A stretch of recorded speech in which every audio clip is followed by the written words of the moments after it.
bonsoir et bienvenue sur le Dreamcast Show sur l'épisode 90. Et oui, et on salue particulièrement les fans de Belfort, les franc-comtois, ceux qui parlent le franc-comtois et qui sont fans de Cancoyote. J'espère que vous allez bien et que tout le monde va bien. Et on se retrouve évidemment, comme prévu, pour l'épisode sur les Roll-Stars, c'est-à-dire les All-Stars des role-players. Alors on avait prévu de parler de Denver, on n'a pas pu encore le faire, mais peut-être qu'on le fera à un autre moment. Mais donc le principe du jour, il est très simple, faire une sélection de 12 joueurs qui sont les meilleurs role-players de NBA.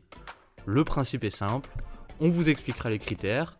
En attendant, installez-vous bien et on est parti tout de suite.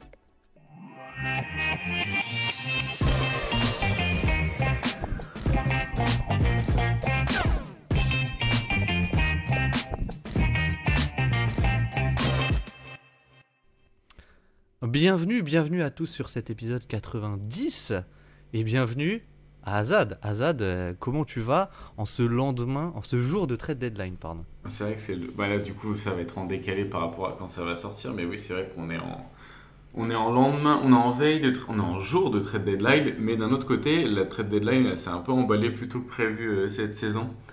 Donc c'est pas mal d'avoir tous les matins tu te réveilles, t'as un trade un peu ubuesque depuis quelques jours, c'est assez marrant. Mais en fait je me disais, peut-être que on en parlera dans un autre épisode, donc dans un autre endroit, mais j'ai pas l'impression qu'il y a une équipe qui est vraiment genre fait un gros upgrade pour le titre cette saison. Genre j'ai pas l'impression que du coup tu vois que les Lakers deviennent candidats au titre avec le trade. Je me dis ceux qui sont peut-être le plus rapprochés c'est les Warriors avec Butler, mais ouais, sinon j'ai pas l'impression qu'il y a eu énormément de moves en direction du titre, mais plutôt des moves en direction soit de la préparation du futur. Mais j'ai l'impression que pour cette saison les équipes se sont pas encore améliorées, donc j'attends de voir ce que Boston ou OKC vont faire quoi. Tu trouves que Kuzma c'est pas forcément une grosse upgrade pour les Bucks? Il est catastrophique ce trade. Bah alors, ce qui est fou c'est que leur grosse qualité c'était quand même le spacing. Ils ont réussi à le ruiner quoi. Non mais t'as vu quand même le Dreamcast Show, belle couverture de la trade deadline. Aucun podcast, aucun thread, aucun tweet, rien. On fait comme si de rien n'était. Mais non. Ah, mais Je fais la même réflexion, mais j'avais tellement la flemme, j'étais là genre, il y a tellement de monde qui en parle déjà, je suis là genre... Et puis les gens le font et le font très bien quoi. Oui. On n'aurait pas eu grand chose à rajouter. Ouais. Mais du coup, oui, toi, si tu devais quand même, on peut commencer un peu comme ça, mais si tu devais retenir un trade qui... Moi je commence et je pense que quand même le Butler aux Warriors, c'est celui qui, on va dire pour cette saison, change le plus de trucs quoi. Pour la finalité de cette saison quoi. Oui, parce que évidemment, sinon c'est Doncic qui change le truc. Le gars change la dynamique littéralement d'une équipe sur... D'une conférence même. D'une conférence, ouais. Mais oui, moi c'est plutôt celui-là que, on va dire, mon trade préféré. Et est-ce que toi t'en as un qui t'a marqué, le Ingram qui part enfin des Pélicans peut-être? Ah bah ouais, puis en plus pour Bruce Brown et pour Kelly Olynyk. Donc théoriquement, si les Pelicans étaient compétitifs cette saison, ça aurait pu être un putain de move. Bon, le problème c'est qu'ils ne le sont pas. Mais en plus, Bruce Brown, contrat expirant. Ouais, Kelly Olynyk, ça peut être intéressant, je pense, à côté de Zion, en termes de spacing. Donc non, pas mal. Puis ils sont séparés aussi de Daniel Tice pour passer sous la limite de l'attaque, ça. Enfin, donc c'est un bon move. Ouais. C'est un bon move. Ils ont enfin choisi une direction avec Ingram. Plutôt la direction de Toronto que je comprends pas, genre t'as Pascal Siakam, non bah du coup t'as plus Pascal Siakam mais t'as Brandon Ingram, donc t'as une version sur les ailes qui défend moins bien entre guillemets, qui a un meilleur passing mais qui est pas efficace au scoring.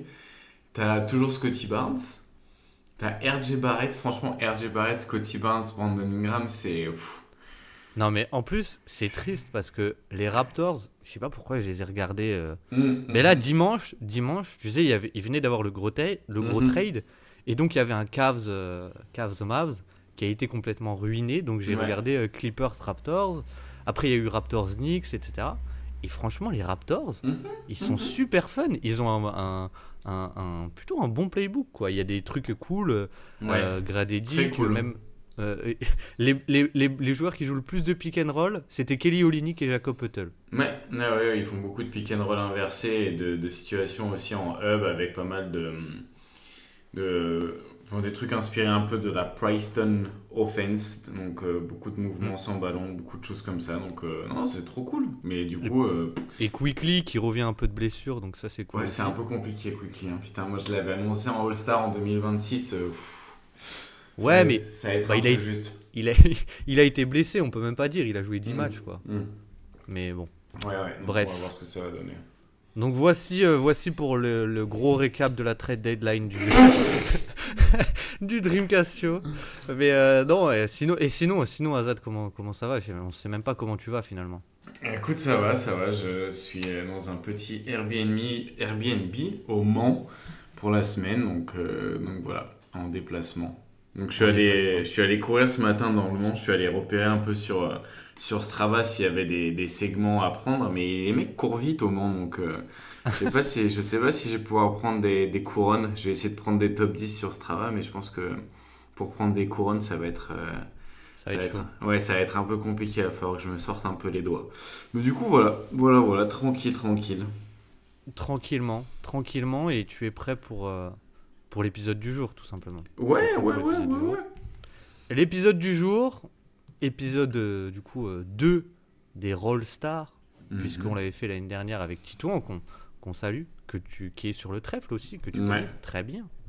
Et donc, cette année, petite évolution, puisque nous allons faire une sélection de 12 joueurs avec les critères suivants. Les critères suivants sont simples. Maximum 20% d'usage d'après Cleaning the Glass. Donc, déjà, pour définir un role player, c'est pas beaucoup de responsabilités offensives. Le deuxième critère qu'on s'est mis, c'est en gros pas de star défensive. C'est-à-dire pas de Rudy Gobert, pas de Draymond Green, pas de Jarrett Allen, etc. Et finalement, globalement, c'est à peu près tout. Et le format, ça va être un format de draft. C'est-à-dire qu'on va prendre un joueur... Ah oui, dernier critère, un joueur maximum par équipe. Comme ça évite qu'on prenne 5 joueurs d'OKC. Voilà. Un joueur maximum par équipe. Et le format, c'est un format de draft. Donc, alors, je sais qu'il y en a notamment... il y en a à qui ça plaît pas. J'ai notamment un ami qui écoute parfois, qui s'appelle Mathis, qui est fan des Warriors et qui est pas content d'avoir récupéré Butler. Mais bon, bref. C'est un autre débat. C'est un autre débat qui n'aime pas ce format, de draft parce qu'il dit que ça spoil un peu, quoi. Ça spoil un peu, donc voilà. Mais ça va être le format du jour. Donc désolé Mathis si ça ne te plaît pas. Mais voilà. Et donc, est-ce que Azad, est-ce que j'ai été clair ou pas? Est-ce que tu as été clair? Oui. Et on évalue que sur la saison, du coup. On évalue sur les performances de la saison, c'est pas le profil théorique. Ok, ouais. Donc ceux qui n'ont pas trop joué, Herb Jones, ça va être un peu compliqué. C'était un peu la question, ouais. La barre des 20% est quand même très, très, très... Enfin, il fallait mettre une barre quelque part. Mais elle est un peu triste parce qu'à 20,1%, donc à 0,1% près, il y avait Andrew Nembhard qui ne passe donc pas le cut. Et est-ce que tu peux préciser où est-ce que tu trouves le 20%? C'est-à-dire? Et ben parce que du coup, est-ce que c'est le 20% de Cleaning the Glass? Est-ce que c'est le 20% d'NBA.com? Ok, donc oui, c'est pour être sûr qu'on ait le même et que tout le monde ait le même aussi, quoi. Voilà, donc si vous voulez jouer, c'est ça les critères. D'ailleurs, je vous ai demandé d'en retenir un. Alors, qu'est-ce qu'on a eu? Ça va être intéressant. Et du coup, tu vas spoiler l'épisode en disant tous ceux qui ont été donnés, non? Alors, j'ai mis le post un peu tard, mais on a quand même eu des réponses. Ok. Du coup, on a eu évidemment du Derrick White qui, je pensais, était au-dessus des 20% et en dessous des 20%. 19,5. On a eu, alors je pense que c'est un peu un troll, du George Niang. On a eu du Josh Hart ou Goga Bitadze ou Ty Jerome. Et Ty Jerome, c'est intéressant parce que il joue peu, mais il est au-dessus des 20% d'usage, si je dis pas de bêtises. Et oui. Ensuite, on a eu Brandon Clark et Lugensdort de la part de Tom. Et ça, je trouve intéressant parce que c'est des équipes dans lesquelles c'est pas facile d'en tirer un. Enfin, surtout Memphis. Ensuite, on a eu Amen Thompson et Isaiah Hartenstein qui passent évidemment. Alors, Amen Thompson, on a décidé de l'exclure, n'est-ce pas, Azad? Bah oui, vu que tu le présentes comme le futur Magic Johnson ou la future superstar de la NBA, je pense qu'il faut quand même pas le garder dans les role-players. Et puis, ça va être quand même un joueur, je pense, qui va être All Defensive Team. Un peu un cas un peu particulier, quoi. Un peu un cas particulier. On a eu du Steven Adams, du Derrick White, encore du Josh Hart. Ensuite, on a eu le seul et l'unique Malik Beasley, Six Man of the Year. Pour la défense, on repassera. Mais il est tellement en feu à 3 points que ça compense et il a sauvé les Pistons à de nombreuses reprises. Et je crois que Malik Beasley, si je ne dis pas de bêtises, qui est revenu 2 fois, 3 fois, Malik Beasley est aussi à 20,1% d'usage. Terrible. Et donc, il ne passe pas les critères. Nous en sommes désolés. Puisque oui, il y avait la relève aussi, le compte La Relève qu'on salue évidemment, qui nous avait dit Malik Beasley c'est la meilleure saison d'un shooter à Détroit depuis longtemps en gros. Mais du coup il passe pas. On a eu du PJ Washington, Dallas, équipe très intéressante. Et ensuite on a eu Caleb Martin Season qui nous dit Caleb Martin, évidemment. Donc, avec tout ça, voici un peu les noms qu'on a eus. Est-ce qu'on va les prendre? Ce qui va être intéressant, c'est que finalement, il y en a peut-être qui ont été mentionnés là, qu'on va pas prendre. Oui. Tu direct, tu spoil direct. Du coup, je confirme. Ceci étant dit, Azad, je te laisse le premier choix de cette draft et je te laisse du coup prendre un joueur et nous expliquer pourquoi c'est lui. Le premier choix, le first pick de la All-Star Team 2025. De la All-Star. En vrai, le premier choix, je pense que c'est le plus simple, entre guillemets. Parce que je pense qu'il y a un écart entre lui et tous les autres role-players. Et l'année dernière, il était à 20% pile d'usage sur Clean de Glace. Cette année, il est à 19,5%. Mais du coup, pour moi, c'est la Rolls-Royce du role-player. Tellement que l'année dernière, ils avaient même failli l'envoyer au All-Star Game. C'est Derrick White. Ouais. Et du coup, c'est un peu dommage parce que je pense qu'à Boston, tu aurais pu en prendre d'autres. Tu aurais pu prendre un Peyton Pritchard qui fait une très bonne saison en termes d'efficacité au scoring et en termes d'apport au spacing. Tu as Luke Cornett qui fait une super saison aussi en protection de cercle, utile dans les short rolls et tout. Mais je pense quand même que Derrick White, en vrai, en termes de role player, tu peux difficilement faire mieux parce que du coup, tu as offensivement un mec qui est devenu un shooter presque, pas d'élite, mais un shooter, pas loin, hein. Ouais, un shooter presque élite, disons, qui est hyper efficace. En fait, il est efficace dans toutes les zones du terrain. Tu vois, il est dans le 81e centile chez les combos au cercle, 90e sur le short mi-distance, 75e sur le long mi-distance, 69e dans les corners et au total à 3 points, 61e avec 38%. Il est un peu moins bon à 3 points que l'année dernière. Et il y a un autre truc qui m'a confirmé un petit peu la volonté de le mettre dans les All-Stars, enfin dans les Roll-Stars plutôt que dans les All-Stars cette saison, c'est qu'il est un peu plus assisté qu'avant, que l'année dernière justement. Ils lui ont enlevé un peu de création, il est un peu plus assisté surtout dans l'accès au cercle, tu vois, un peu plus en tant que parfois poseur d'écran ou sur des cuts, donc il y a un peu moins de création. Donc je trouvais que ça correspondait bien aussi à un rôle un petit peu plus de role player tout simplement. Et puis après en termes de défense, il est franchement impressionnant, que ce soit sur les aides, que ce soit sur l'homme. En présence aussi, tu vois, la défense de transition, c'est quelque chose où Boston a eu beaucoup de mal cette saison et lui il participe quand même à maintenir un petit peu la défense de transition à flot.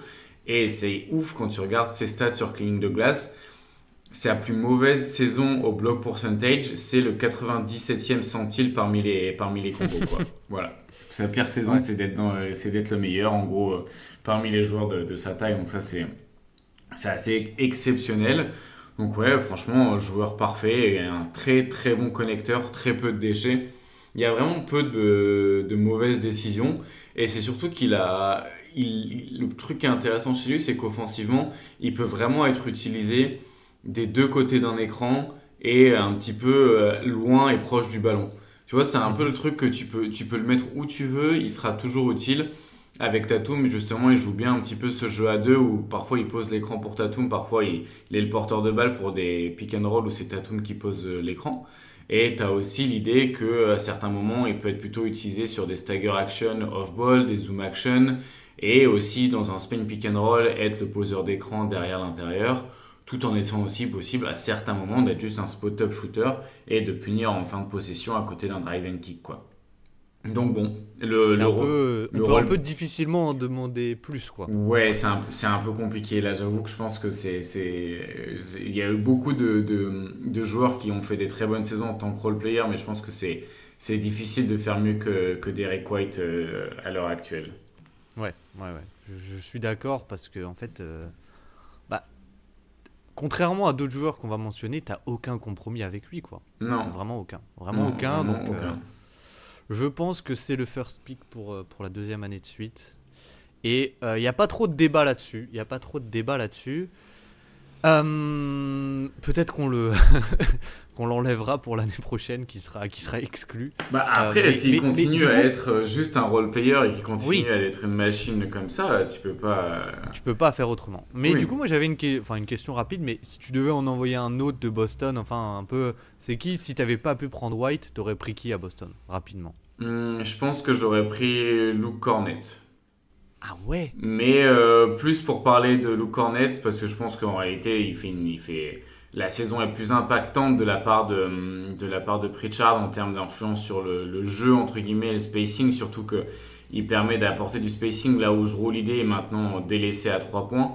Mais la saison offensive et même en tant qu'un peu backup à l'intérieur, vu Mhm. qu'il y a eu beaucoup de blessures et beaucoup aussi de joueurs fatigués du côté de Boston avec Horford qui a 56 ans, Porzingis qui est revenu qu'en décembre, Keita qui a du mal à enchaîner les bonnes performances et Tillman qui joue plus, bah en fait Cornet c'est un peu le plug and play parfait à l'intérieur et du coup il a super bien impacté offensivement et défensivement et Ouais. l'équipe est super bonne quand il est sur le terrain mine de rien.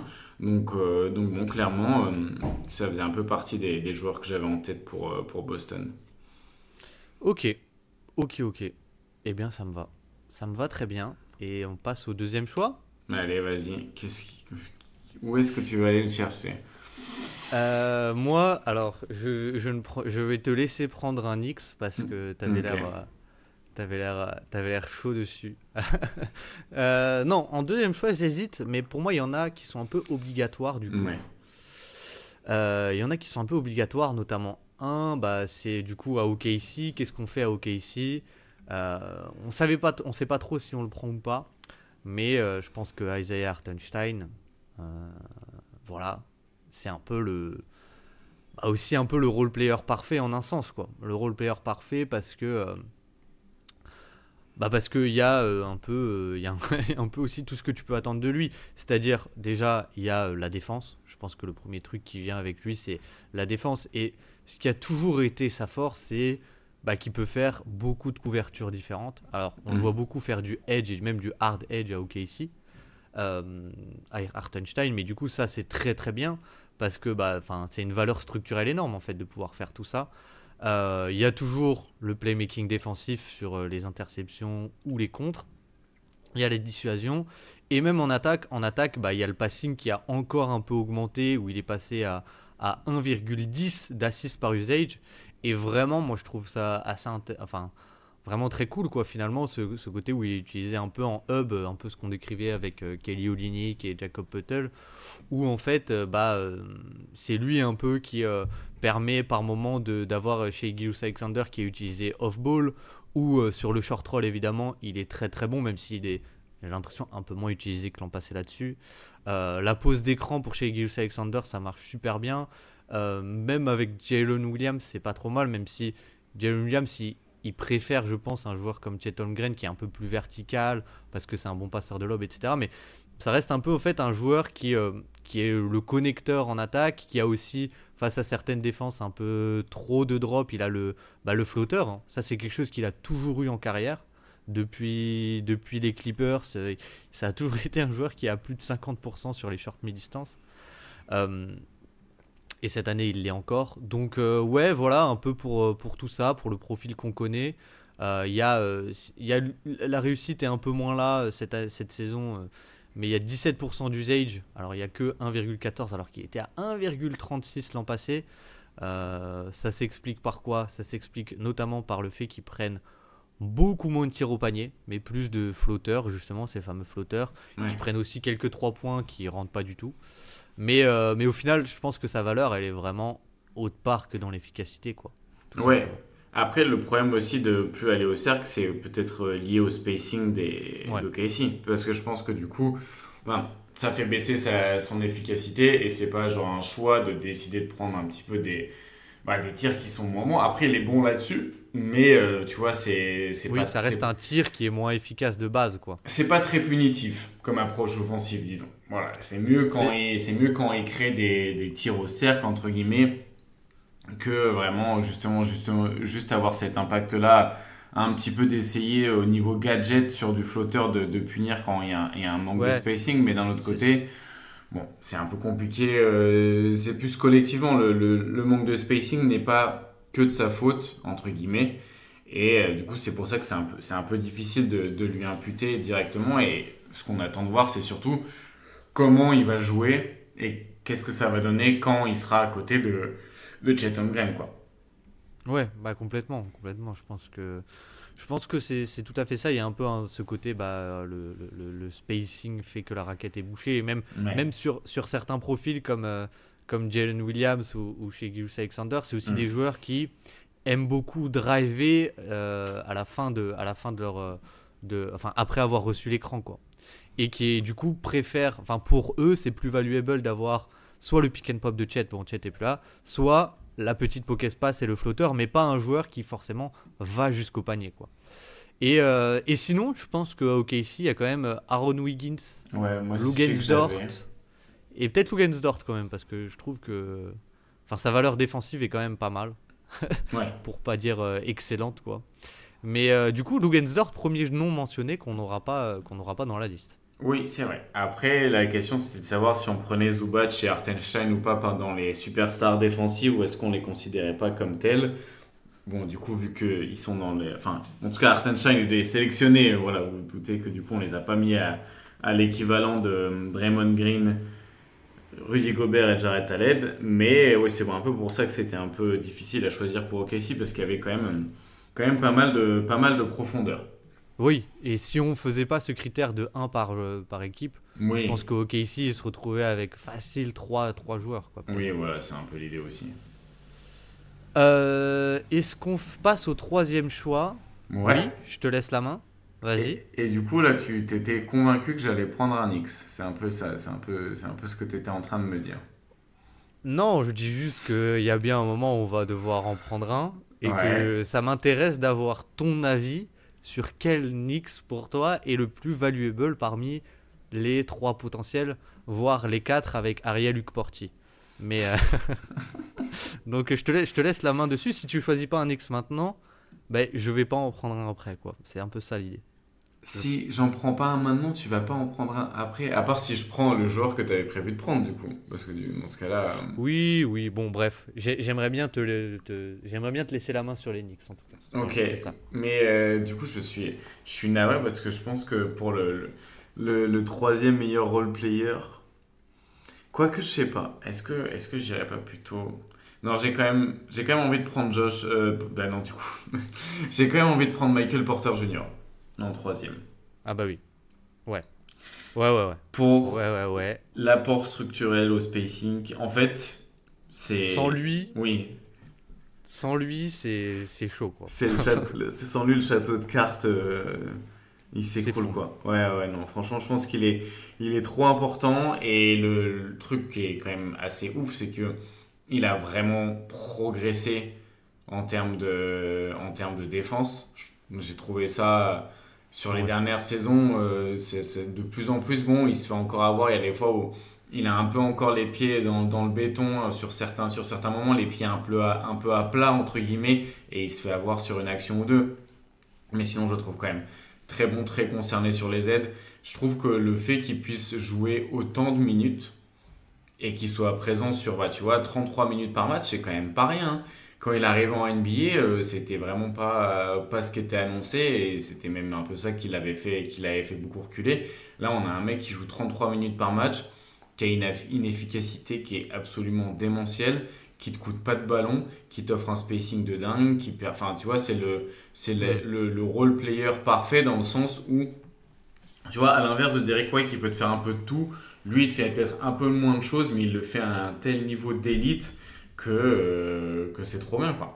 Et du Est-ce coup, que c'est le deuxième meilleur nugget cette saison? Oui, je pense assez facilement en fait, hein. oui, je pense qu'on peut dire ça. Et en plus, bah, tu vois, il y a l'aspect de, vu qu'on évalue la saison d'un joueur et pas genre le profil théorique, le fait qu'il soit jamais blessé, qu'il soit toujours présent et qu'il performe et qu'il fasse la meilleure saison de sa carrière, là où le reste des Nuggets à part Jokic, c'est un peu in and out, il y a des blessures, il y a de l'irrégularité, il y a des problèmes un petit peu de performance. Bah lui, en vrai, c'est un peu la valeur sûre à côté de Jokic qui fait énormément de bien, quoi. Donc pour moi, ça méritait clairement d'être choisi au troisième choix Ouais. de cette draft. Bah ouais, parce que quand même, on parle de 109 de true shooting plus. Mm, mm. Et ce qui est fou, je trouve, c'est qu'il y a la progression défensive où, ouais, je pense que c'est assez évident. Et puis, comme tu dis, enfin, le nombre d'actions où, au final, c'est presque plus lui qui est, tu sais, dans les jeux à deux un peu de Denver, où c'est vraiment, on va jouer un main à main pour lui et une sortie d'écran pour lui. Et je trouve que là-dessus, ça a un peu augmenté. Et il y a aussi quelque chose qui a augmenté, c'est que je trouve qu'il est un peu plus capable de libérer le ballon Ouais, mieux. C'est-à-dire qu'il a 0,48 d'assists par usage, ce qui est pas énorme, mais qui est finalement son carry high, quoi. oui. Qui est son carry high parce qu'on était plutôt, même l'an passé, on était à 0,36, 0,25 l'année passée. Mm.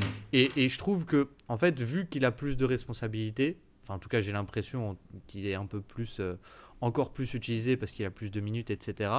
Et ben il y a aussi un peu les lectures qui sont un poil meilleures de ce côté-là. Mais ce que je trouve fou avec lui, c'est en fait qu'il soit mis dans un jeu à deux, c'est-à-dire sur une sortie d'écran pour un main à main avec Jokic, ou qu'il soit mis off-ball, en fait, je le trouve mais primordial pour l'attaque, quoi. C'est-à-dire que si jamais il est corner opposé, bah, c'est ultra important parce que c'est un peu le seul qui, off-ball, peut apporter du spacing et va être respecté. Et s'il est mis on-ball, bah, en fait, c'est peut-être le meilleur joueur à pairer avec Jokic. Peut-être qu'il y a Strouser, mais voilà, enfin, avec Murray, on va dire dans la théorie, mais parce qu'il a une telle gravité de shoot et il a un peu ce truc de. Il peut dégainer en sortie d'écran, quoi, en mouvement. Il a vraiment ce truc de shoot en mouvement sur lequel on reviendra peut-être, mais qui fait que sa valeur, je la trouve immense, quoi, cette saison. Et un truc que j'ai toujours trouvé marrant avec lui, c'est que, tu vois, c'est vraiment un shooter d'élite, je trouve, Michael Porter Jr., je pense qu'on est Mm. d'accord là-dessus. Et finalement, ça a jamais été un joueur ultra adroit au lancer franc. Ouais, mais après, il n'y a jamais eu un gros volume. Là, c'est son plus gros volume cette saison, je pense. Ouais, mais en carrière, tu vois, il est à 79% au Ouais. lancer franc, alors que il est à plus de 40% facile à 3 points, quoi. Et souvent, c'est assez corrélé, mais c'est toujours quelque chose qui m'a fait un peu tiquer, quoi, avec lui. Mais après, ouais, il y a des joueurs comme ça. C'est comme Bam Adebayo qui doit avoir un truc comme 80% de réussite au lancer franc en carrière et qui doit avoir rentré 5-3 points au total, quoi. Ouais, Donc bon, je c'est suis pas d'accord. exactement le même exercice, mais c'est vrai qu'il y a un peu plus de fréquence au cercle et un peu plus de fautes provoquées sur tir. Donc ça, c'est plutôt bon signe aussi parce que du coup, le spacing qu'il génère, il peut aussi l'attaquer avec Ouais, bah, justement un petit peu des coupes, quoi.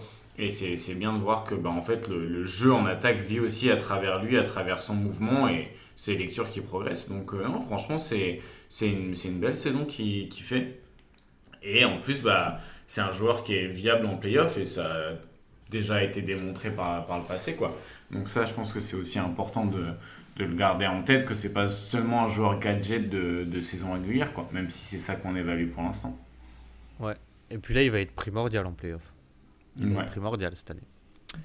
On passe au quatrième. Vas-y. Bah, du coup, je pense qu'à ce moment-là, à ce Je moment-là, t'ai bloqué. non. Bah Ah non. non. Bah non. À ce moment-là, si on considère que c'est pas une superstar défensive, Oh, salopard. je prends Zubac. Je prends Zubac. Putain, quelle saison. 17,4%, mais quelle saison. On en a déjà pas mal parlé dans l'épisode Ouais. dernier, donc on va peut-être pas faire redite, mais enfin, ouais, je trouve qu'il y a un peu ce truc de offensivement comme défensivement, il est primordial et tout le monde n'est pas forcément fan de En vrai, son choix. il aurait pu être premier. En vrai, plus j'y pense, plus je me dis qu'il aurait pu être premier choix. Dans le Oui, sens où, en fait, oui, oui, mais aussi dû du contexte qu'il n'y a pas de backup. Mais en fait, sans lui, tout s'écroule. c'est ouf. Mais Il est pour le tellement coup, important dans tous les schémas offensifs et défensifs de l'équipe. pour le coup, je trouve que ça montre bien. Moi, cette stat, je trouve qu'elle montre bien l'omniprésence d'un. Enfin, pas l'omniprésence, mais la nécessité d'avoir ce joueur, quoi. Pas forcément sa valeur, mais plus à quel point, quand il est pas là, ça s'écroule. C'est le on-off. Il a plus 15 de on-off. Il a Ouais, plus 15 de on-off. Et il a plus 8,7 de on-off offensif. ouais. Et 6,4 de on-off défensif. Et tu regardes Donc les en fait, on-off défensifs, un peu dans le détail, c'est la fréquence au cercle qui ouais. diminue, quoi. Donc c'est pas une question de surchauffe à 3 points ou autre chose comme ça, quoi. Ouais, c'est ça. Donc en fait, tu as vraiment le protecteur de panier, peut-être pas tout en haut, mais juste en dessous, quoi. Et encore, je pense qu'il peut être tout en haut. Je pense qu'il peut être considéré comme tout en haut. Et qui en plus, offensivement, a le post-up. Face au mismatch, c'est super utile. Qui a le passing sur short roll, sur le pick Mhm. and roll, c'est ultra utile. Et ouais, en fait, t'as un joueur qui est ultra valuable, quoi. Qui est ultra valuable et qui est à 17,4% d'usage et qui est, ouais, comme dit, ultra valuable offensivement comme défensivement. Donc, je pense que oui, on l'a sélectionné clairement trop tard. Je C'est pense vrai, qu'on peut, c'est vrai qu'on peut-être on qu'on l'a peut fait s'accorder là-dessus. on l'a sélectionné peut-être un peu tard. Mais parce que aussi, lui, pour le coup, il y a des compromis plus gros que Hartenstein, Michael C'est vrai. Porter Jr. Et c'est vrai que les Euh, trois premiers, et il y a ouais, peut-être du coup un ou deux autres joueurs qui sont un peu comme ça, mais les trois premiers qu'on a choisis, il n'y a aucun compromis, quoi. Là, t'es quand même un peu obligé de faire du drop avec lui, quoi. ouais, c'est ça. Ils ont fait un peu de switch all. Je crois que c'était Guillaume et FD qui en parlaient sur l'hebdo, mais c'était particulier parce que c'était contre les Spurs, du coup, d'un Chris Paul qui.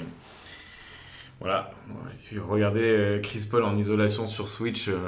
Est-ce qu'il y sera cette année, Chris Paul? Est-ce qu'il sera dans la liste? Peut-être. Bon, alors là, j'y vois pas ça. Je Tu as pas crois. pensé du tout? Non, bah Ah ouais, ouais? non, mais moi Ok. je suis pas fan du fit dans tous les cas. Ok. Je suis pas un grand fan du fit. Est-ce que je passe au cinquième choix? Du coup, là, je me suis fait avoir à mon propre jeu. Je vais vraiment être obligé de prendre un X. Et oui. Échec et mat, je te laisse la balle.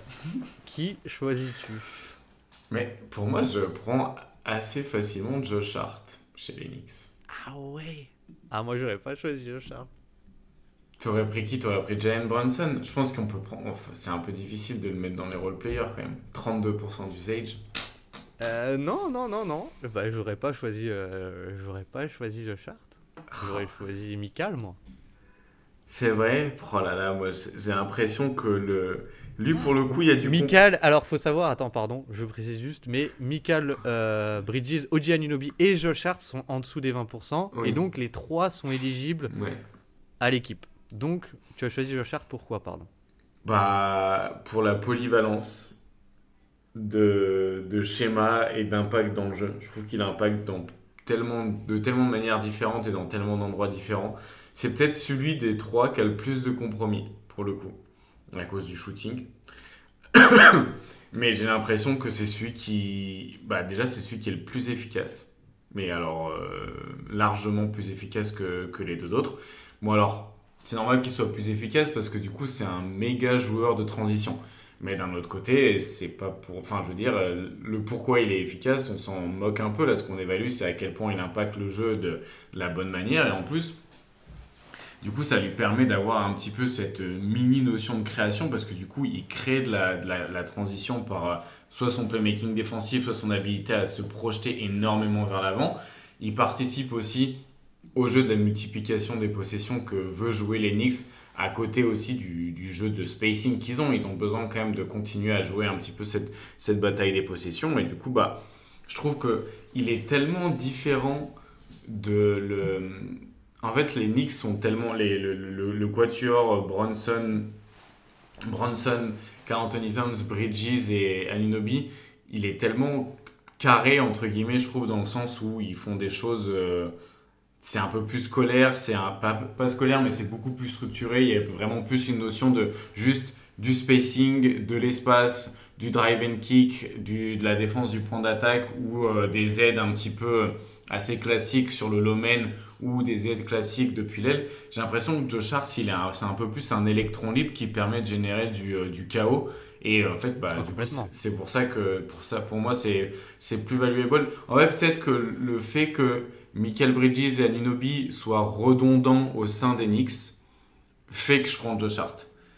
Ok. Peut-être que s'ils avaient été dans 4 équipes à faire la même saison, enfin, ils avaient été dans 3 équipes différentes à faire les saisons qu'ils font actuellement, j'aurais peut-être pris Bridges ou j'aurais peut-être pris Anunoby. Je pense que le fait qu'il soit redondant au sein des Knicks fait que Josh Hart a un profil encore plus unique dans son impact sur la saison collective, quoi. Ok. Et il est absolument efficace. C'est une dinguerie, quoi. C'est ouf Il est à d'être combien? Il est à combien? Je crois que il est à 110, 115, un truc comme ça, quoi. point partir. En termes de points partir tentés, il est à 1,3. Donc je sais pas ce que ça rend 1,30, ouais. en Entre 30. 1,30. Attends, je vais Ouais. vérifier. Je Il te est laisse combler un peu. à. Ouais, ouais. Puis son assist usage, c'est le 99e aussi. 99e centile chez les Wings. Il est hyper omniprésent dans le playmaking défensif et 113. ouais, tu vois, 113 de true shooting plus. Enfin, bon, en vrai, il est bon partout, quoi. Donc, il y a aussi ça, on évalue la saison, on n'évalue pas le profil théorique. Et là, sur la saison, Hmm. il me semble être le meilleur des trois. Ok, intéressant. Bah, moi je pense que. Ouais, je suis d'accord sur le côté où c'est celui qui sort un peu du lot parce que bah, défensivement, c'est souvent lui qui est mis sur le non-shooter. Et du coup, c'est lui qui a un peu plus de volume, on va dire, notamment dans la protection de cercle. Offensivement, c'est un peu lui aussi qui va créer énormément de transitions. C'est lui le ball handler sur transition, hein. Enfin, c'est Ouais. lui ou Brunson, quoi, mais c'est très souvent lui. Il a ce côté connecting. Tu vois, par exemple, quand les Knicks ont des. Enfin, quand Brunson se fait trap, bah, vu qu'il n'y a plus forcément le short roll de Hartenstein, ce qu'ils aiment bien Hmm. faire, et c'est un peu surprenant, mais c'est finalement d'utiliser Josh Hart, mais pas forcément en poseur d'écran, mais plus sur des short action. C'est-à-dire Oui. qu'on va le mettre lui juste à côté, et lui après va prendre la décision, mais c'est pas forcément le poseur d'écran, c'est un système un peu secondaire, quoi. Mais malgré tout, je trouve qu'il y a quand même ce côté où bah, c'est souvent lui qui est pas respecté au shoot. En tant que lowman, il est bon, il a un gros volume, mais il n'est pas parfait parce qu'il est un peu plus petit. Il y a une séquence contre Houston. Alors, en fait, c'est lui qui fait la rotation au cercle. Il est dans les temps, tu vois. Mais c'est juste. Bon, après, c'est Amen Thompson. Mais il se fait juste dunker dessus par Amen Thompson. Il se fait juste dunker dessus par Amen Thompson parce que bah, il est pas forcément ultra dissuasif. En fait, s'il n'est pas en avance, quoi. S'il n'est pas là pour couper le joueur avant qu'il prenne son élan, bah, c'est pas le plus dissuasif au contact, etc., quoi. Mais moi, tu vois, je pense que dans la théorie, ou en tout cas sur l'ensemble de la saison, peut-être que c'est lui, peut-être que c'est Josh Hart, du coup. Parce que sur le début de saison, je pense que c'est assez aisément Oji Anunoby parce que bah il y a le playmaking défensif, il y a la valeur de parfois il a pu défendre un ou deux pivots même si Thibodeau le fait pas souvent. Mais tu vois contre Wemby le match de Noël, c'est lui qui c'est un peu la clé, c'est quand Oji Anunoby passe sur lui et offensivement, il y a un peu la valeur du spacing. Mais je trouve que depuis 2 mois, le meilleur, c'est assez facilement Michael Bridges parce que il a un peu plus de responsabilité offensive avec la seconde unit, pardon. C'est lui qui crée avec pas mal de zoom action avec Towns. Je le trouve au shoot, ça y est, là il n'y a plus trop de débat. Il est à 45% dans les corners et il est extrêmement utilisé dans les corners. Et 45%, du coup, c'est vrai que c'est un méga boost de spacing, quoi. Je le trouve encore plus respecté que OG Anunoby, quoi. C'est un meilleur shooter, tout simplement. Et défensivement, sur le point d'attaque, il est un peu meilleur, même si je trouve qu'on a un peu peut-être trop fait sur sa défense du point d'attaque. Parce que oui, il était pas bon, mais c'était aussi en fait, son duo avec Towns qui était pas forcément bon. Et tu aurais pu avoir le meilleur navigateur d'écran de la ligue, tu te serais fait un peu défoncer. Et oui, il est meilleur, c'est vrai. Et il y a des matchs contre Jamal Murray, contre je sais plus, mais où il a été vraiment très bon. Alors certains diront que Jamal Murray ça compte pas.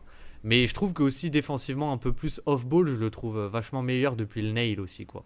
Vachement meilleur. Et du coup, je trouve que ça fait un package qui finalement a moins de compromis que Josh Hart. Peut-être qu'il du coup il a moins ce côté électrisant aussi et un peu différent qui sort des cases de Josh Hart, mais moins de compromis. Donc je pense que ça dépend ce que tu évalues. Euh, mais du coup, c'est Josh Hart qui remporte la mise quoi, cette année. Oui, même si t'auras quand même réussi du coup à nous parler pendant 20 minutes de Michael Bridges. C'est bien joué, c'était une belle approche. On Une belle apprécie. approche, ouais. Pardon, c'est vrai. Excusez-moi, on n'était pas censé en parler du tout en fait. Et non, mais c'est pas grave, on aura fait un épisode spécial Knicks. C'est pas comme s'il y avait une vidéo qui allait sortir sur les Knicks non plus, quoi. Ou qui était déjà sortie. Je sais plus si on est dans le présent, dans le passé ou dans le futur. Je m'y perds. Je Je m'y m'y perds. perds. Je m'y perds. Du coup, À toi. ah, c'est à moi. Ouais. C'est à moi. Et là, tu m'embêtes un peu parce que là, pour moi, c'est un peu là, on a fait le top, on a fait le top 5 quoi, en gros, si je dis pas de bêtises.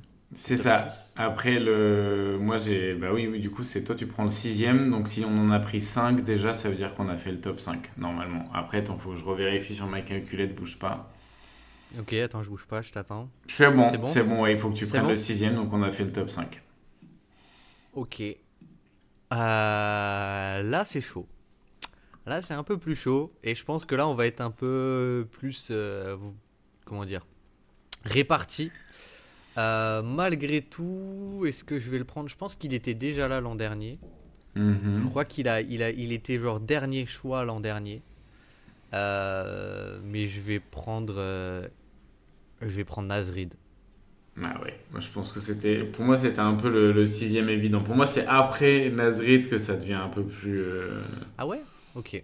Bah, alors là il y a peut-être le profil théorique du coup qui rentre un peu en compte parce que du coup il n'y a pas énormément de minutes, mais sur les minutes où il joue, bah. C'est trop bien. Non mais concrètement, c'est vrai que c'est... alors, du coup, il joue un peu moins 5 poste 5 que l'an Ouais. passé.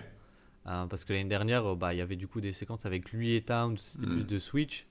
Mais du coup, bah, il joue plus, on va dire, à côté d'un autre protecteur de panier. Mm. Mais juste simplement la valeur du spacing. La valeur du Mm. spacing parce que Bah, bah, il est surtout, ultra efficace. surtout quand t'as Randall et Gobert dans ton équipe, quoi. Et Mike Daniels qui est pas respecté à 3 points non plus. Voilà, là, le spacing des Wolves, mon dieu. Ouais. Bah, juste ça, en fait, c'est un peu le Michael Porter Jr. des Wolves, quoi. Enfin, Ouais, en un sens où, bah, quand il est sur le terrain et quand il est pas là, il y a une différence qui est énorme. Il est à 45% sur les tirs à 3 points above the break. C'est n'importe c'est quoi. pas mal, hein. C'est pas mal. Il est à 42% à 3 points en tout.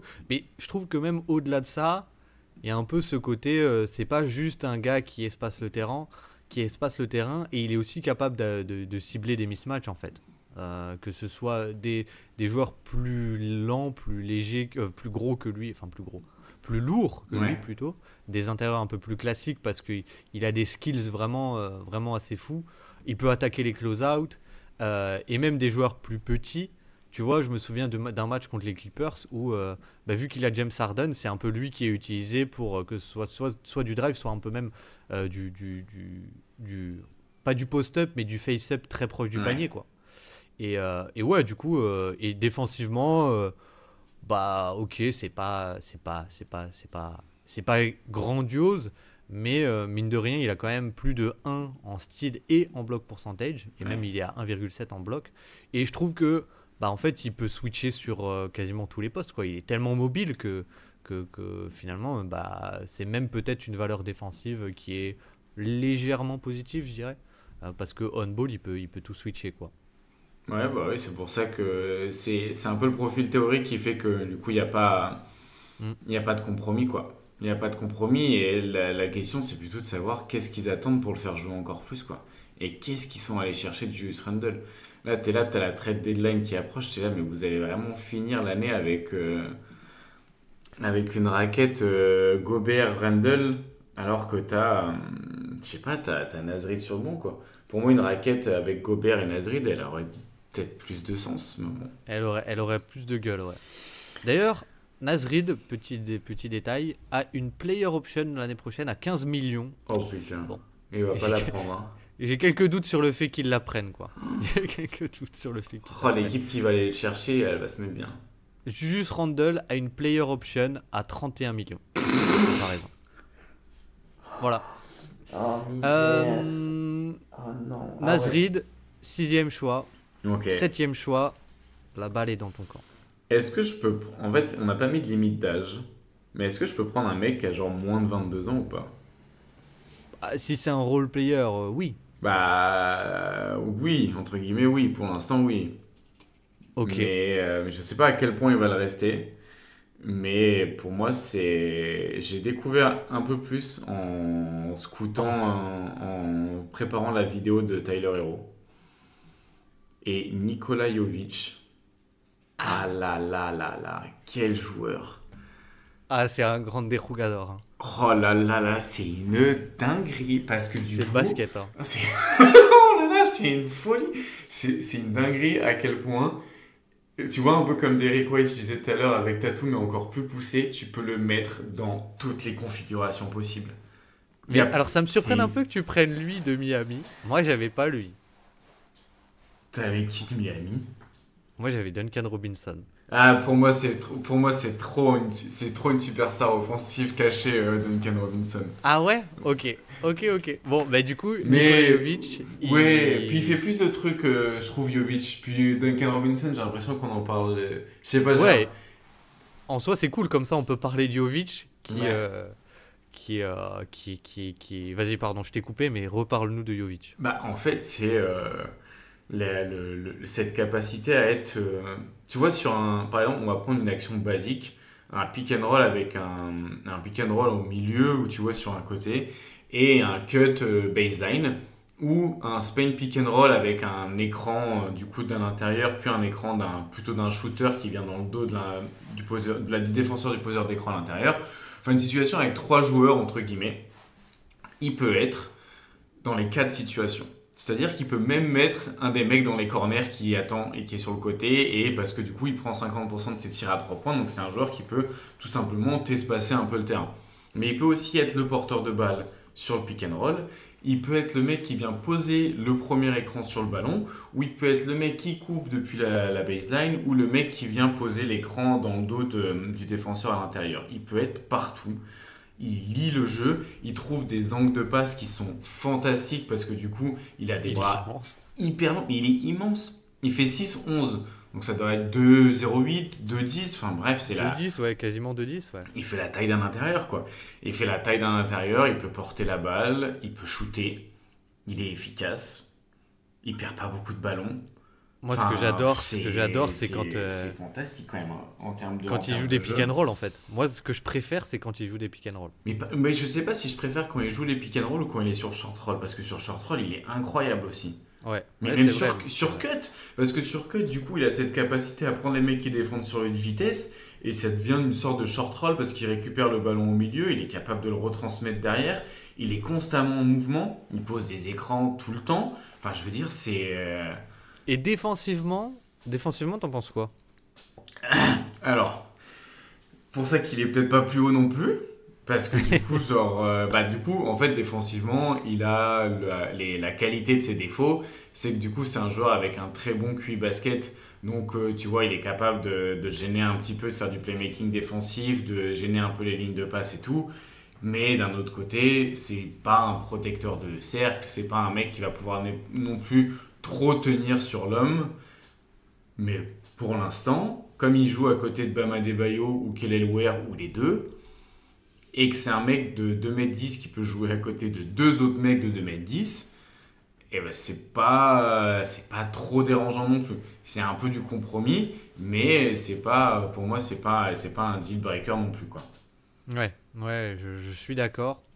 Je suis d'accord que en fait, il a un peu les limites de son profil physique, quoi. Ouais. Et moi, un truc que j'adore avec lui aussi, c'est bête, hein, mais je trouve sa mécanique de tir, Ouais. elle est elle est assez rapide, quoi. Ouais, ouais. Et en plus, elle est tellement haute. rapide pour- Elle est haute. elle est super haute. Et en fait, du coup, ça fait que si tu le mets un peu soit dans le corner ou même encore mieux dans l'aile, quoi. Enfin, encore mieux. C'est-à-dire que si l'aide vient, parce qu'il prend quand même énormément de tirs à 3 points qui sont pas dans le corner. Oui, oui. Et en fait, pourquoi? Ben, parce que tout simplement, quand tu le mets là, si le joueur vient faire dézoner depuis lui et faire le stunt un peu sur un drive, Mm. ben en fait, le close-out, il est impossible parce que la mécanique, elle est rapide et elle est super haute. Donc en fait, si tu le laisses un peu d'espace, c'est pas forcément un Duncan Robinson qui va tirer alors qu'il va complètement comment dire, se tourner et rotationner Mhm. et se tourner les épaules vers le panier. Mais en fait, c'est tellement grand et tellement rapide que c'est génial, quoi. Et il y a deux, trois, ouais. Moi, il y a deux, trois fois, tu vois, où il y a un peu eu le Kelly Ware breakout, là, tu vois. Ouais, ouais. Où il y a Kelly Ware qui commence à devenir un peu important dans la rotation. Mais moi, les deux, trois fois où il y a la raquette, c'est Kelly Ware, Nikola Jovic, et qu'en fait, tu as une zoom action, c'est-à-dire, en fait, c'est Nikola Jovic qui devient le porteur de balle, Ouais. et qu'en fait, bah, il est tellement grand qu'il envoie un alley-oop, mais tellement facilement à Kelly Ware. Mm. Ouais, j'adore. Non, ils sont très cool. C'est très cool Miami à regarder le jeu parce que du coup, il y a Jaime Zacquez Jr. aussi qui reprend de plus en plus de responsabilités et de place sur le short roll. Et du coup, bah, tu as des 5 qui sont fantastiques avec Tyler Hero aussi qui fait une super saison, que ce soit à la passe, il a progressé énormément. Bon, ça, de toute façon, on a déjà fait une vidéo donc on va pas en reparler. Mais c'est vrai que bon, c'est vraiment kiffant Miami et je trouve que Jovic, c'est un peu celui qui magnifie tout ça. Je suis d'accord, et je suis embêté. Parce que du coup, t'avais Duncan Robinson juste après. Bah, déjà, j'avais Duncan Robinson, Mm. et surtout, là, je n'ai aucune idée de qui prendre. Je n'ai aucune idée de qui prendre. Mm. Je pense que je vais aller sur un Tu vas pas aller sur un mec de 7 pieds qui est un peu dans le même esprit? mec de 7 pieds. Un mec de ouais, 6-11, 7 pieds qui joue qui joue presque sur l'aile et un peu à l'intérieur, qui bouge bien, qui peut Ah. porter la balle et shooter. Ah ouais? Moi, je l'avais Ouais. je l'avais sur la même ligne en fait. Ah ouais. Mm. Ah bah je te le laisse alors. Bah non, non, vas-y, hein, si tu veux. Bah, bah moi je l'avais pas forcément là, tu vois. Ok. Bah, après, Je sais pas. ouais, je sais. Là j'ai trop de joueurs qui sont sur la même ligne et je sais Ouais, pas quoi faire. ouais, je comprends. Euh, j'ai envie de le prendre. Vas-y. J'ai envie de prendre ce joueur. Surtout parce que c'est assez cool d'en parler. Même s'il y a un peu de matchs ratés, donc je sais pas. Est-ce que je prends lui ou est-ce que je le prends pas après? Je vais le prendre après. Je vais prendre en vrai, pour moi, un gars qui est un peu sous-estimé, mais qui est un peu un tapin, quoi. Un peu un gars évident qu'il faut prendre, je pense. Parce qu'il y a un peu aucun compromis. Mais du coup, et on n'en parle pas beaucoup, je vais prendre Harrison Barnes. Ah ouais, bah alors je l'avais pas du tout dans mon radar. Ah ouais? Mais alors pas du tout. C'est vrai, mais alors déjà, est-ce qu'il est à moins de 20% Oui, d'usage? Ouais, oui, bah oui, je sais pas. 14%. 14%, et en fait, bah, déjà, spacing.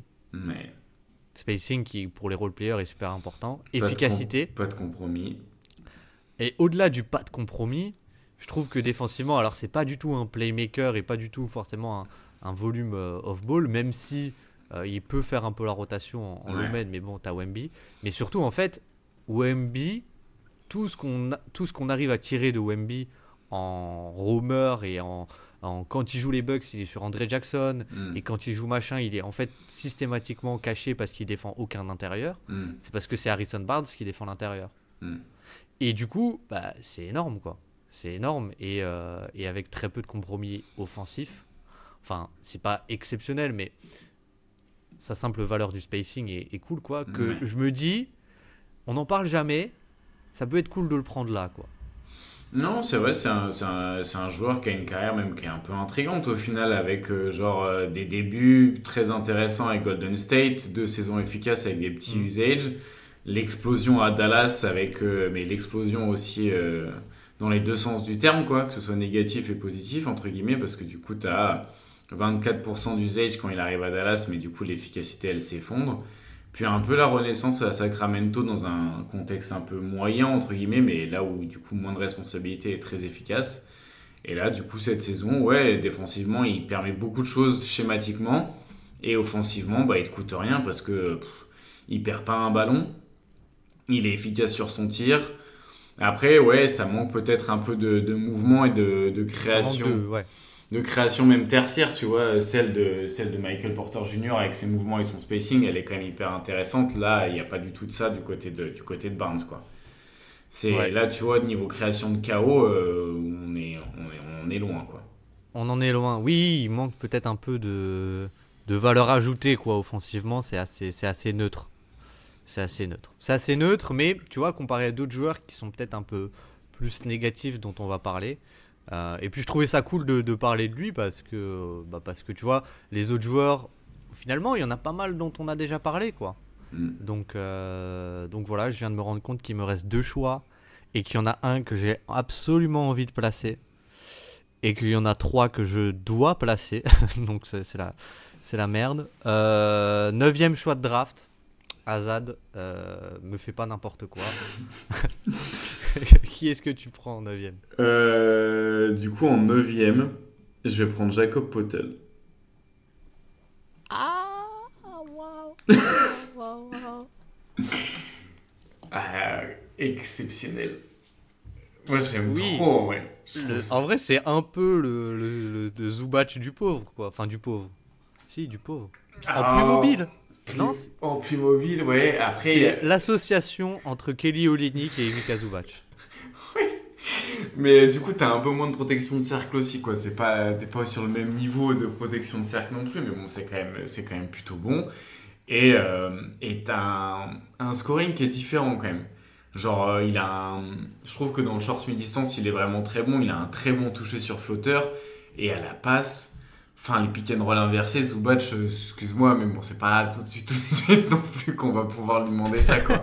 Alors que Poeltl, il peut prendre la balle sur un pick and roll inversé et il envoie Scotty Barnes au alley-oop, quoi. C'est quand même pas. Ouais. Et limite, il a moins de compromis, quoi, en fait. Il a moins compromis. En tout cas, il est plus polyvalent. Je pense qu'il y a quand même toujours un compromis de spacing avec lui, mais comme il l'utilise du côté de Toronto, bah du coup, vu qu'il a le ballon dans les mains, son spacing, il est beaucoup moins problématique, entre guillemets. Et en plus, il peut partir au drive sur des mecs qui le laissent tomber, quoi.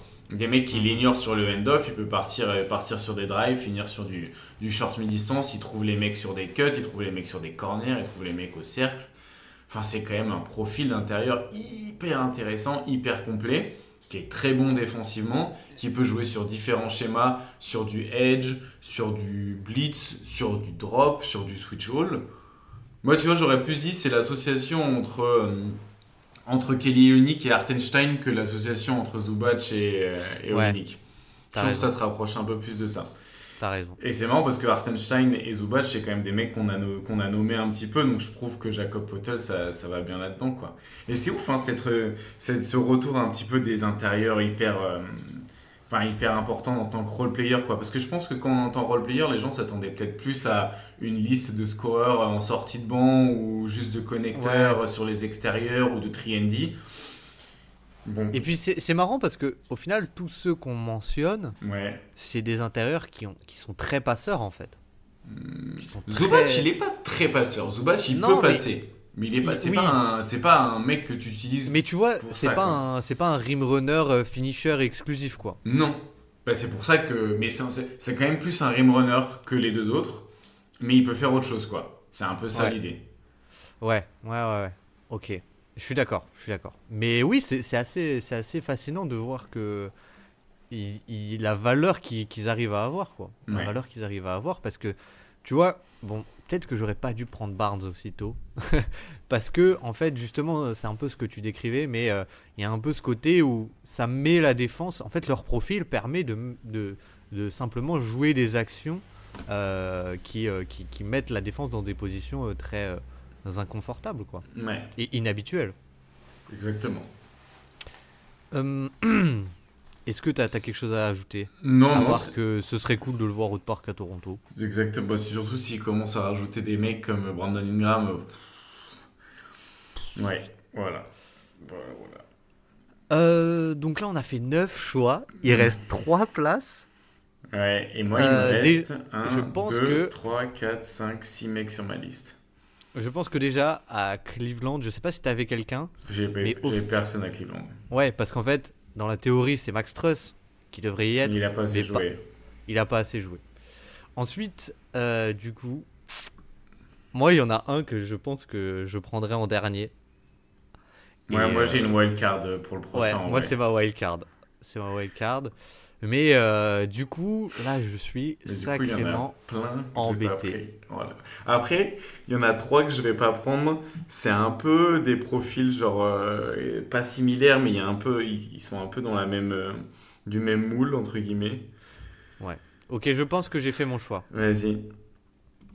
Je pense que j'ai fait mon choix parce que en fait, il y en a un que j'ai beaucoup envie de prendre parce que on l'aime beaucoup, je l'aime beaucoup, mais énormément de compromis quand même. Mais, Donc, je pense que dans la définition d'un role player, ah, tu je vois, vois qui c'est qui que t'as très envie de prendre, qu'on a déjà parlé et qui fait des compromis. Et il vient d'Australie, non?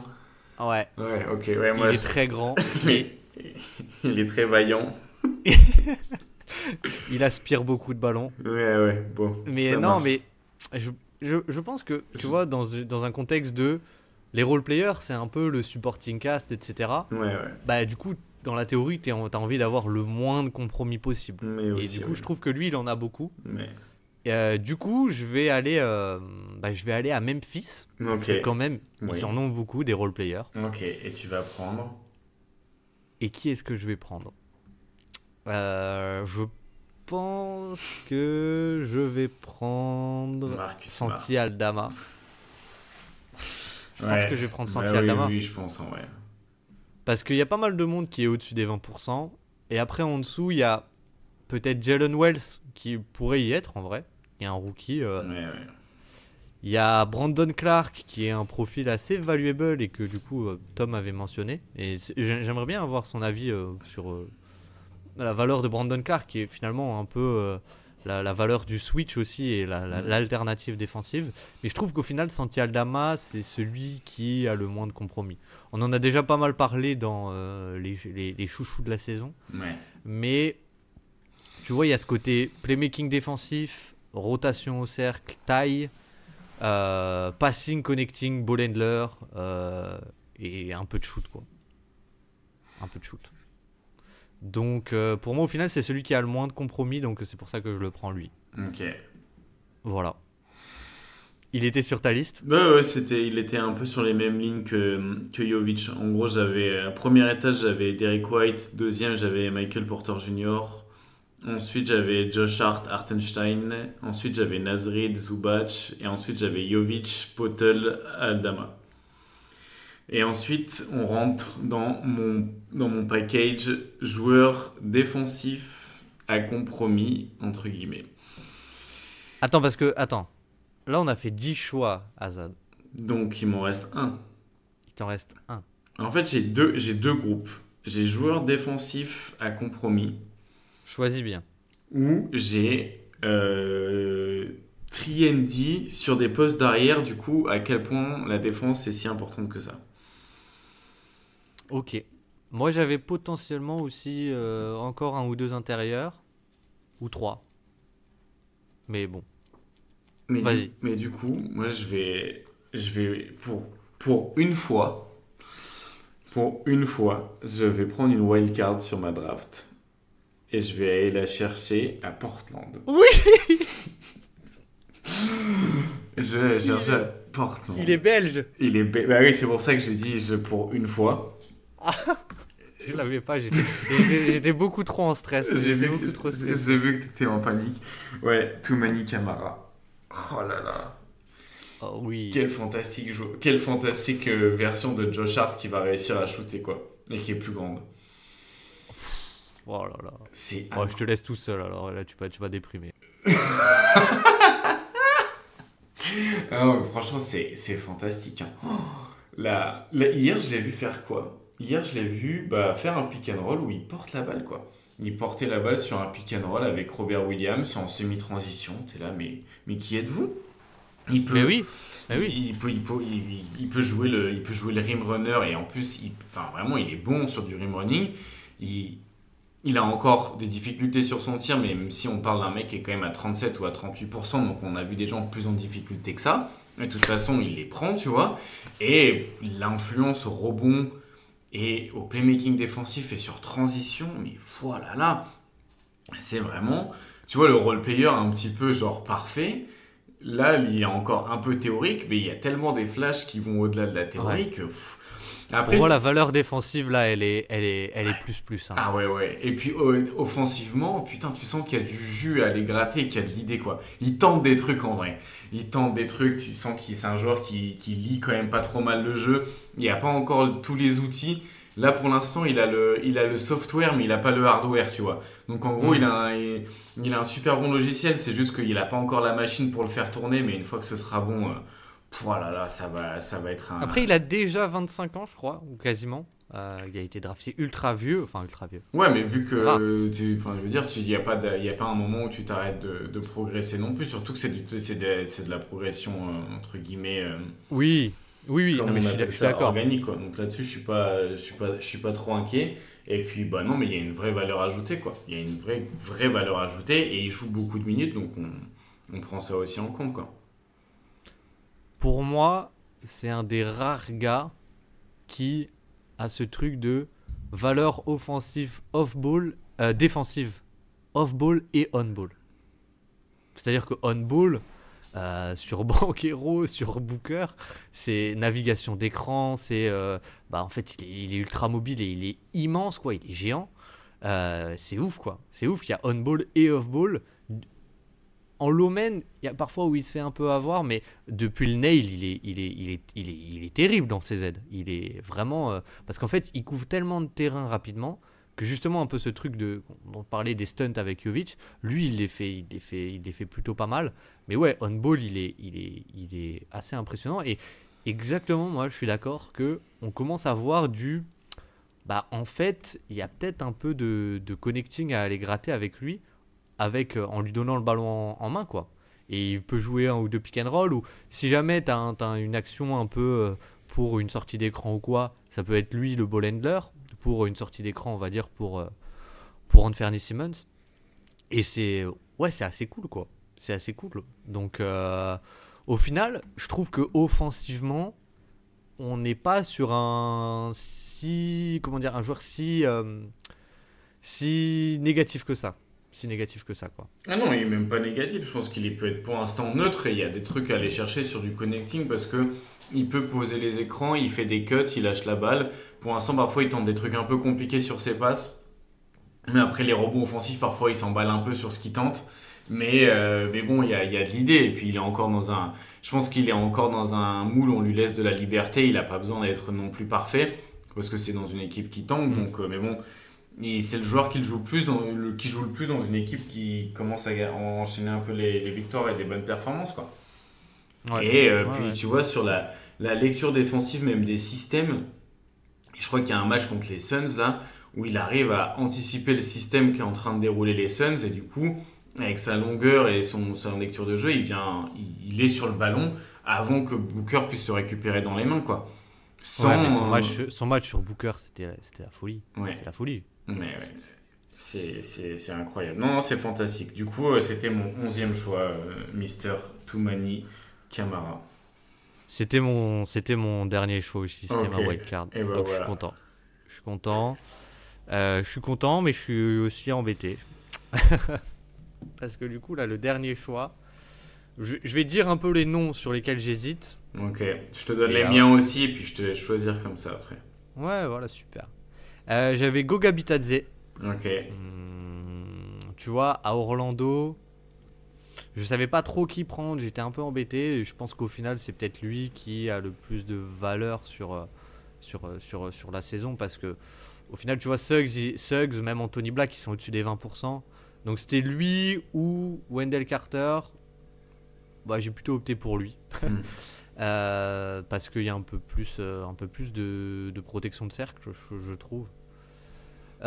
Ensuite, j'ai à Dallas, je sais pas quoi faire. Najee Marshall, PJ Washington, Daniel Gafford. Derek Lively, je ne sais pas quoi faire. Après, qui est-ce que j'avais d'autre? Bon, Derek J'avais du coup Lively, oui, si, ouais, défensivement, oui. Enfin, je veux dire, est-ce qu'il est pas déjà trop bon défensivement? Mais non, si on a pris Zubac et Hartenstein. ouais. Dyson Daniels, du coup, dont on parlait, qui a un peu beaucoup de compromis. Max Strus, pas assez de matchs. Max Christie à Dallas aussi, Ouais. je sais pas si tu l'avais dit, mais ouais. Il y avait du. Ah non, quoique. En fait, Max Christie à Dallas. Je suis con, mais c'est parce qu'il vient d'arriver à Dallas en fait que je pensais à ça, mais il était aux Lakers avant. Il était aux Lakers. Il était aux Lakers. Après, qui est-ce que j'avais d'autre? Attends, tac, tac, tac. J'ai Jalen Duren, Ouais, Tarison Jabari Smith. ouais. Après, j'avais Royce O'Neal, mais là, c'était plus un chapeau en dessous. Et du Mm. coup, voilà, c'est un peu les noms sur lesquels j'hésitais, quoi. Ok, c'est marrant parce que du coup, moi j'en ai d'autres. J'avais Corey Kispert. Oui. J'avais. Comment ça? Oui, non, mais c'est parce que s'il joue aux Wizards, mais en vrai. Ouais, non, mais j'ai pas assez suivi la le, saison. le joueur est bon.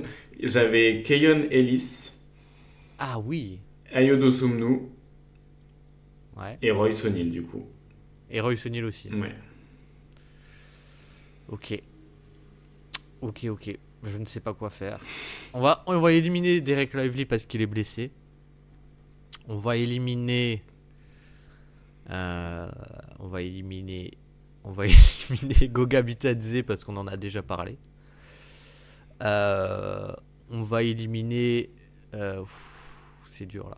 Et j'hésite au final, tu vois. Je pense que du coup, les Mavs, on en a déjà parlé. Et enfin, Najee Marshall, on en a déjà parlé, donc je vais pas le reprendre.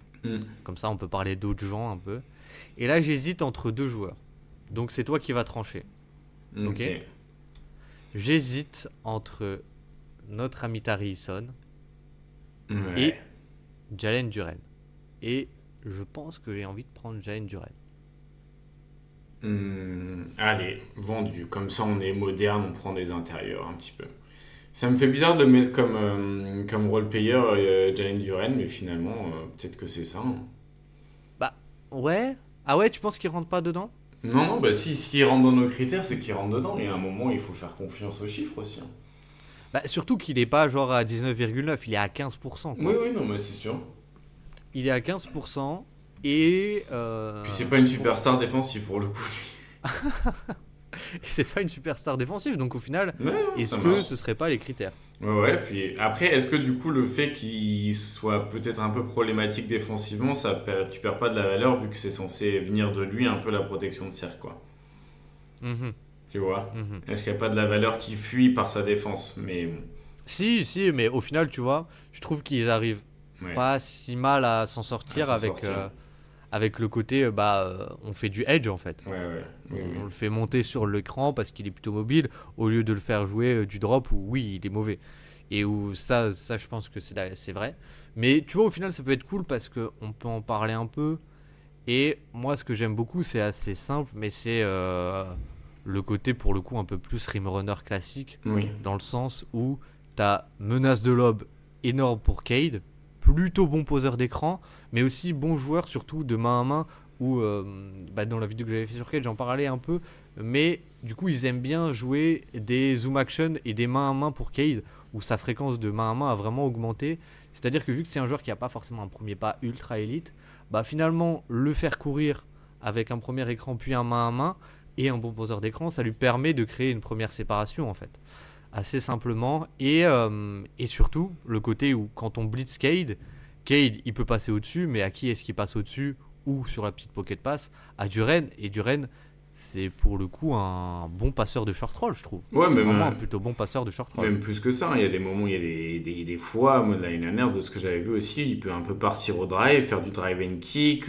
Enfin, c'est un bon passeur en tant que hub offensif aussi. Genre, il y a des trucs très bien hein, au niveau de la passe. Ouais, Hein, il est ça, pas, tu vois, il est pas tant assisté que ça, quoi. Il est assisté que sur 64% de ses tirs et t'as une efficacité qui est pour le coup aussi démentielle. Alors oui, c'est énormément de paniers au cercle, c'est sûr. Mais ouais, non, voilà. Moi, je trouve que Jalen Duren, t'as quand même pas mal de valeur offensive, quoi. Et bon, on n'a pas pu prendre Malik Beasley, qui avait l'air de tenir à cœur à la Pistons Nation, mais au moins comme ça fait un Pistons dont on n'a pas parlé, et je trouve ça cool parce que bah, mine de rien il y a quand même pas mal de, il y a quelques compromis, c'est vrai, défensifs, mais finalement t'as pas mal de valeurs offensives aussi quoi.